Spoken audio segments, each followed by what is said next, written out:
turn now to our weather impacts. It's kind of wild to consider what we're seeing now is actually not even Helene yet. Yeah, it's been a wild night tonight, and this camera is going to show you everything you need to know. I know it's loud out there. This is our Dallas camera, so we're looking back towards Charlotte. And oh my goodness. Yeah, that's cloud to ground lightning. That storm is just illuminating the night sky. And remember, at night, you can see these storms from really far away. During the day, these storms are still visible, but you just can't see the lightning. It's like stars. They're out there during the day, you just can't see them. So at night, you'll often see the lightning well off into the distance, but you can't hear the thunder because it could be 30, 40, even 100 miles away when you see the tops of these storms. But that is quite the light show out there. Where's that coming from? That storm right there. So Dallas is right here. We were looking back this way. That is putting on a lot of cloud to ground lightning, and a lot of thunder. You know what that means for those with sensitive pets and kids?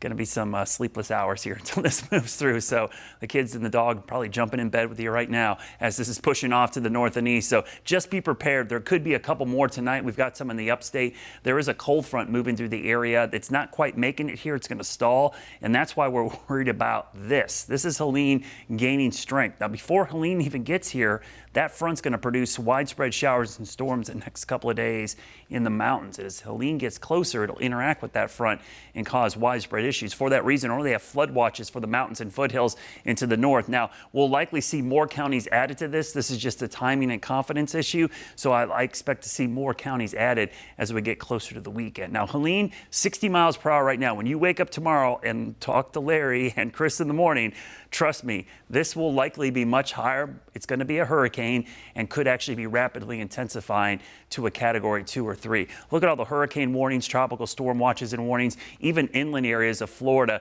This storm is going to move north and produce widespread flooding and rain and huge storm surge numbers, in some cases up to 15 feet. That area of Florida, very susceptible to storm surge already because of the shape of the coast. Tomorrow, we'll actually see the risk for flooding continuing in the mountains with that stalled front. This is well ahead of Helene. Then we get into Thursday. Helene starts to add moisture into the region, and it will linger into Friday. So 3 days with a flood risk across the western Carolinas. That risk is going to really be pronounced Thursday into Friday. So futurecast, we're going to show you rain, clouds, and wind. So these are the wind gusts, not sustained.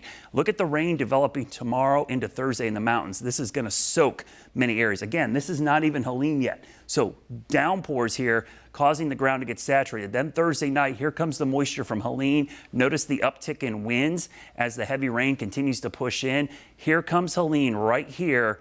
Widespread rain. This is the worst of it. Friday morning, look at the wind speeds and all of that rain.